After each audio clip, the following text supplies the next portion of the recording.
This is Research Like a Pro, episode 339, Customizing an Airtable Research Log for Tax Research.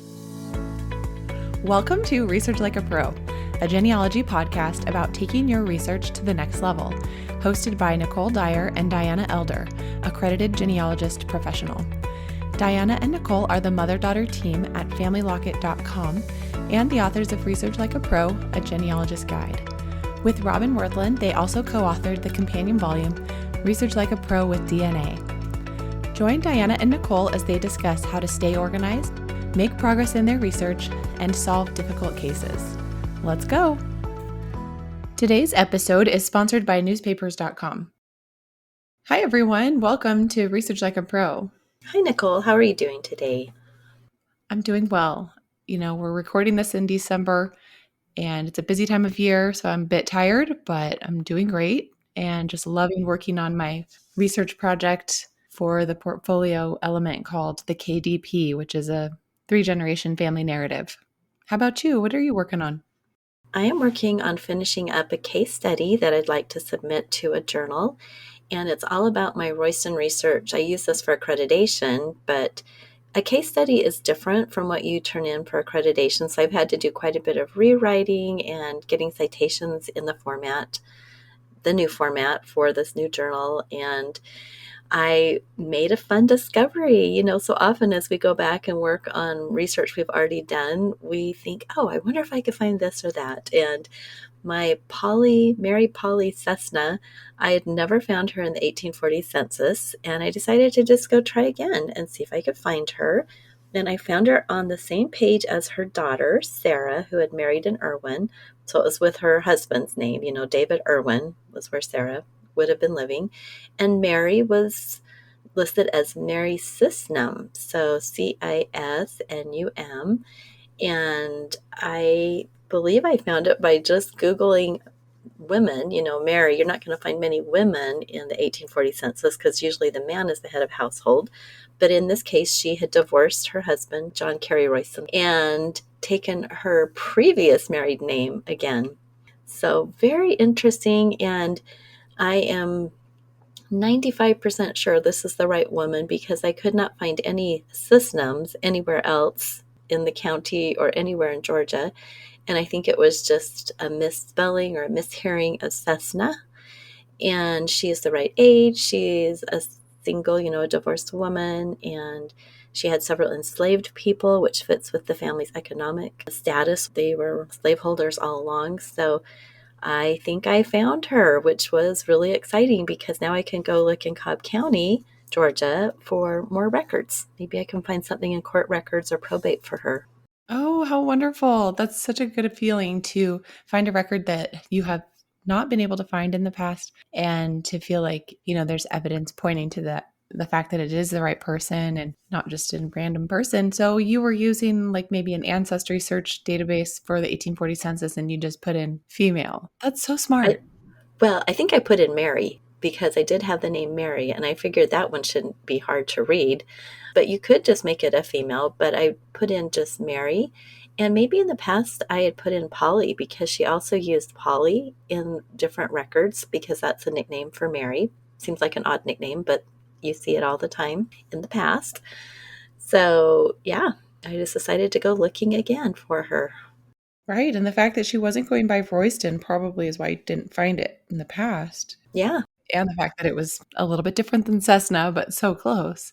And then also, checking that it wasn't a real last name. Like, there's nobody using the name Cisnum. It's not a real last name. So that helps too. Exactly. Yeah, if I had found like in 1850 or 1830 a bunch of other Cisnums in the area, then I would have said, oh, this probably isn't mine. But because I didn't find anybody by that name, and the fact that she is living by her daughter, I always thought, well, where would a woman go as she's getting older? She's single, she's divorced, she just doesn't have a husband to support her. She would be living with one of her children or by one of her children, right? And the interesting thing is in 1840 that her son, Robert Cessna, was also living in that area. So I think the family just moved on to Cobb County. They'd been in Morgan County, and then I think they just moved on and ended up there. And then our relative, Thomas Beverly, of course, is out in Alabama. He takes off on his own, leaving no sign of who his family was. And so I've had to piece together this from all the different records. It's always such good corroborating evidence when you find relatives living nearby your person and you're like, oh, why didn't I find this before? And so it's just made me get into a much better habit of looking at the census page before and after my person to gather up any clues about possible relatives. Right. Well, years ago, one of my very first institute classes was on Southern research with Mark Lowe, and one of the presenters had an exercise for us. She said, pick one of your people in the South and then identify the 10 families before them and the 10 families after them and to see the family connections. And I did that. It was so interesting because they were pretty much all related in some way. There were at least 2 or 3 relationships between those 20 families. And of course, my family was the only one that didn't have any family relationships in those 20 groups. But it was fascinating when I did the research and looked at them to see how interconnected those people were in that community. Right. Yeah, let's do some announcements. We are so excited for our Research Like a Pro webinar series for 2025. And Happy New Year, everyone, if you're listening to this when it first comes out, because this is being released on January 6th. And it's always fun with a new year to make new goals about your research. And maybe one of those will be to join us for our webinar series. And every month you can learn about a new research project and read the report and see how other people solve their difficult cases. So the one coming up for January is Saturday, January 18th at 11 a.m. Mountain Time. This will be presented by Susan McKee, and the title is Using Irish Naming Convention to Discover the Family of Thomas Delaney in the Mid to Late 1800s in Ireland. This will be all about Thomas Delaney. He was the father of Catherine Kate Delaney, who married Henry Burge in 1878 in Dublin. And she was born about 1860, 1865 in Queen's County, which is in Ireland, and died 1909 in Dublin. So to learn more about Thomas, evidence was gathered from researching the life and family of his daughter Kate and her husband Henry. This evidence identified a specific geographical location to focus the search for records for Thomas. And this case study will show us how Irish naming convention can be used as a powerful tool to analyze and predict family names and aid in the search for family units in Irish records in mid to late 1800s. So we are very excited to dive more into Irish research, one of the difficult places to try to discover anything because of the record loss. And the topics will be Ireland, Queen's County, mid to late 1800s, Irish Naming Convention, Catholic Parish Register, Civil Registration, and the 1901 Census of Ireland. We invite you, if you've been thinking about joining us for our next Research Like a Pro DNA study group, to check that out on our website to learn about the schedule and what we'll be covering. That begins February 2025, so you still have a few weeks to make the decision if you'll join us. And if you have done the group before or studied the book or done the course, we invite you to apply to be a peer group leader. And you can have complimentary registration and help a small group to work through the process. As always, join our newsletter to learn about the latest things on Family Locket and for any coupons and for sales that we are doing. And then we are excited about upcoming conferences for 2025. Coming up first will be Roots Tech, March 6th through 8th. We'll both be presenting there. And then we will be in person in Louisville, Kentucky for the National Genealogical Society Conference. And that is over Memorial Day weekend, May 23rd to 26th. So we are excited for those and excited to be preparing new lectures and meeting our genealogy friends.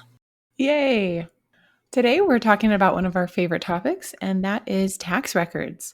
And I've been a bit obsessed with getting tax records for my current research project. I just want to have every single year documented with tax records. So that's been really fun. And at the same time, Diana was working on a tax records project, and she was finding a great way to keep track of things in her Airtable base. So that's what we're talking about today. Well, if you haven't studied tax records very much, they can be so helpful for tracking an ancestor. And there can be a lot of data to enter into a research log because they were taken every year. And sometimes your person won't have paid taxes for one of the years, or you can't find it. But sometimes you find a lot of tax records. So you can really learn a lot about the years in between the federal census, and you can learn about their economic status and their occupation, all kinds of things. It's challenging to find a good way to track and analyze the data. Of course, we love Airtable, so adding a special table to the research log really worked well for Diana's project. And she was able to link that special tax table to her research log so that it worked well for her. So let's learn about how she did that.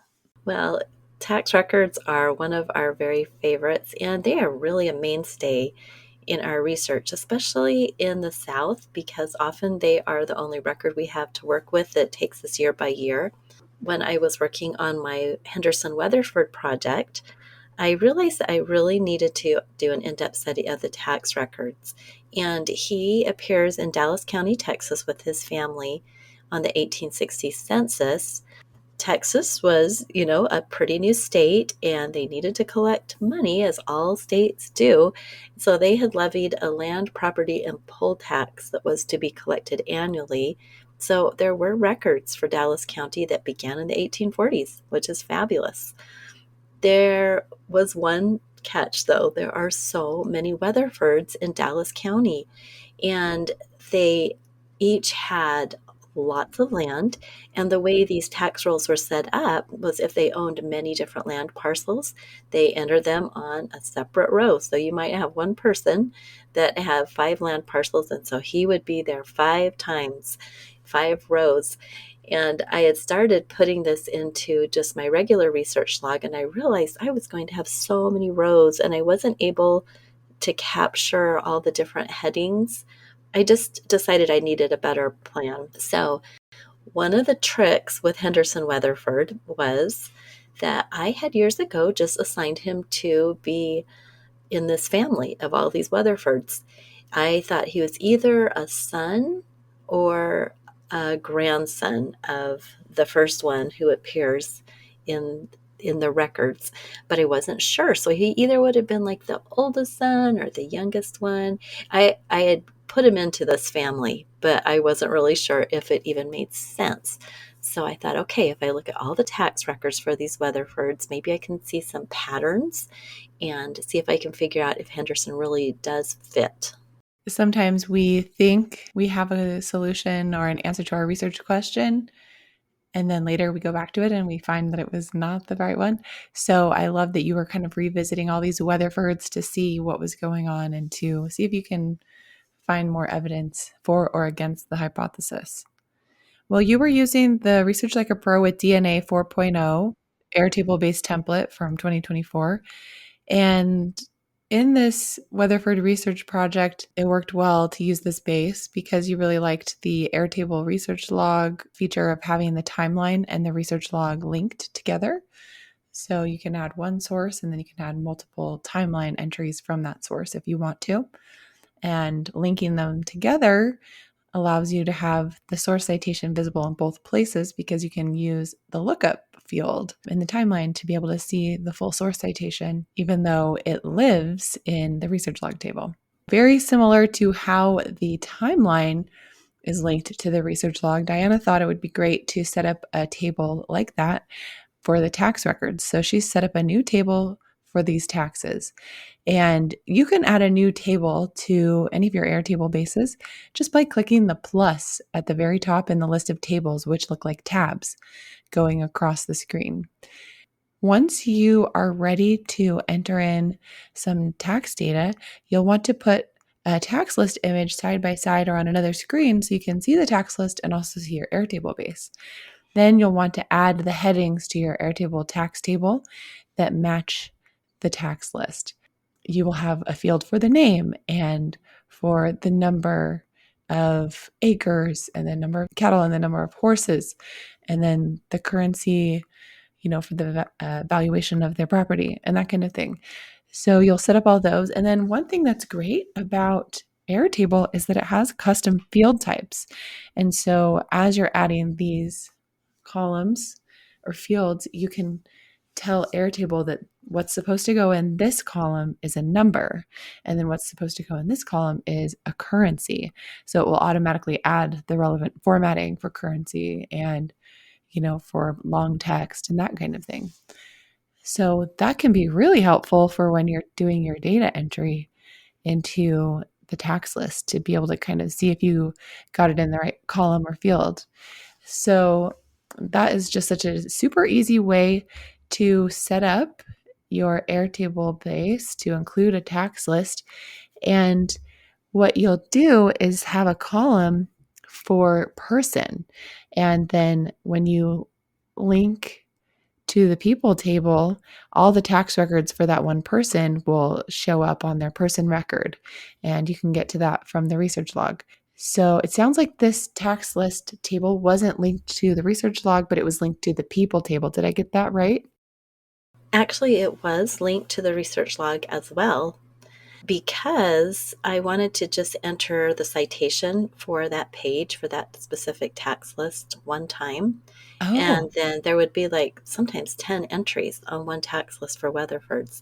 And so I had it linked so then it would just bring the actual citation over into my tax table, oh, if that makes nice. sense. Yeah, Yeah. that's great. Yeah, because before I was entering that the citation in the research log, and then just copying and paste it for all the rows. And I thought, wait, I got to do this a better way. I was also trying in the results column to detail all the information. Like this is 350 acres, and the original grantee was this person, and then it was on this water course. I was trying to put all that in that little field, and I realized this is just taking me forever. So setting up those fields, I could really fast go across and just enter all that information. And there were several times where I was using the exact same water course, like the Trinity water course. So, once in Airtable, if you've typed it in once, then it just automatically, you start typing and you can fill it in super fast. And so it made it so easy to do. And of course, there were some times where I would skip fields because there wasn't any information. Like sometimes people didn't own land, they just paid a poll tax. And so, there would be blanks, and that's totally fine because that's how it is on tax records. So anyway, it was fun to set it up, and then it was fun to fill it out. It made this sort of tedious work a lot easier and faster.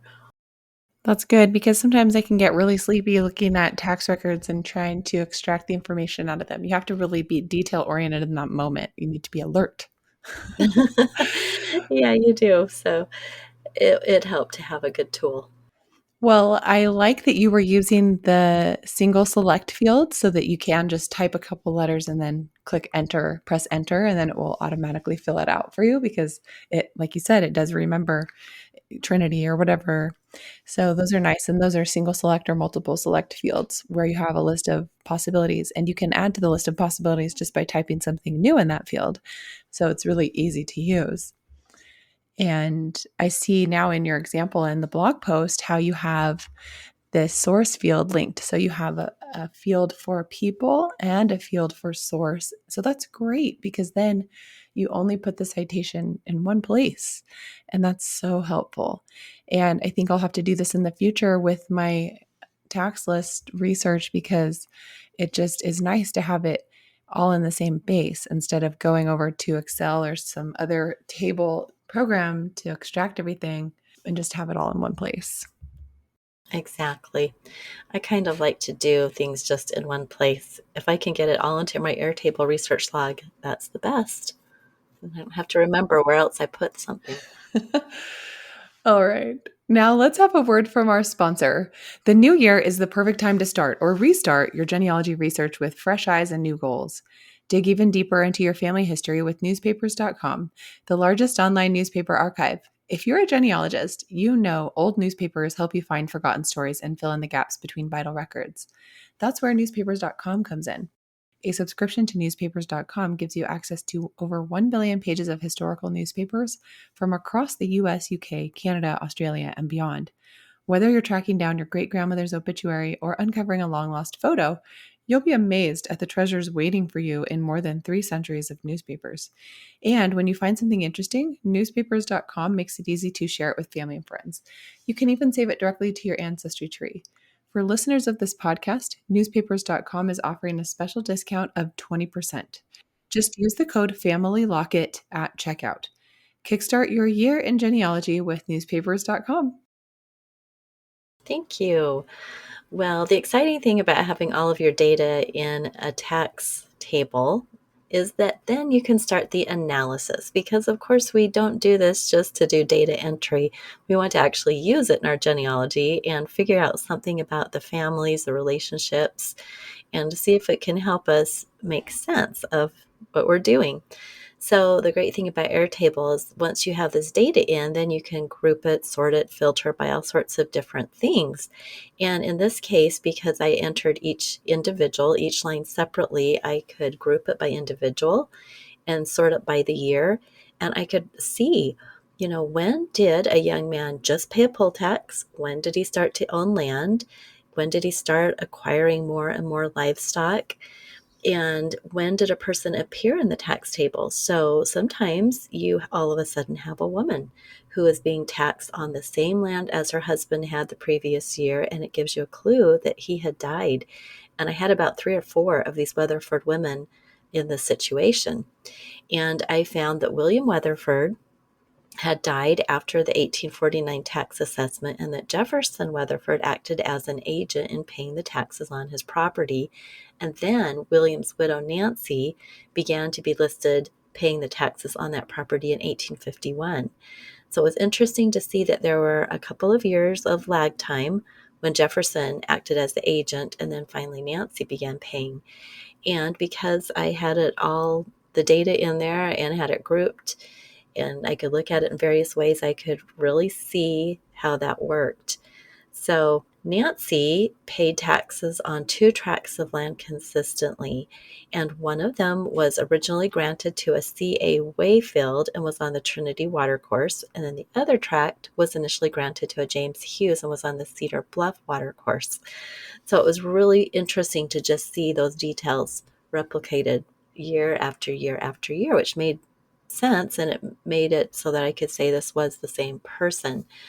Now, Nancy was who I had originally thought was the mother of Henderson, and he would have been like a really young child. He would have been the youngest child, and she would have been old enough to be his mother, but it just didn't make sense that when he moved over to Dallas County, he didn't live by any of these Weatherfords. And I was starting to kind of see some red flags that why wouldn't he just move by his family? And he was in a completely different area of the county. And I didn't see any connections between him and the rest of the people. So it was really revealing to see what I found. That is revealing. And it's so helpful to have your data in Airtable because you're right. You can do so much with grouping and sorting. And it just makes me feel like Excel is so clunky when I'm doing things there because I'm so used to Airtable. And I think if I were more familiar with Excel, it'd probably be easier there. But I just love how you can group things in Airtable and have these little groupings of a person and all their tax information and just see it so clearly. And then you can sort it and group it in another way to see other things. So it really gives you the ability to bring out new insights and see the data in the way that you need to. Exactly. I could have grouped, or I could still group by just the original grantee and see all the land from C.A. Wayfield, who was getting land from this. Or I could see all the land that was on the Trinity or all the land on the Cedar Bluff, group it that way.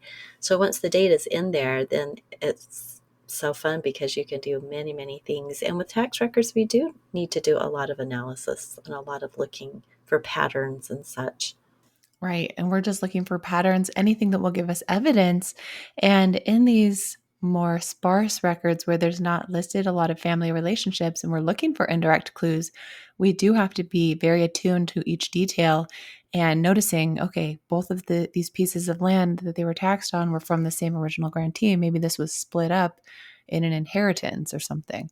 So there's a lot you can infer from tax records and property records when you combine it all together. Oh, exactly. The other fun thing that these tax records had was how the land was purchased originally. So in Texas, they had different ways of granting the land, and they had like head rights, or they had first class or second class or third class. And if you know what that means, you can understand why a person was able to get land under that specific granting. And it would be things like when they first appeared in Texas, or how old they were, or if they served in the military.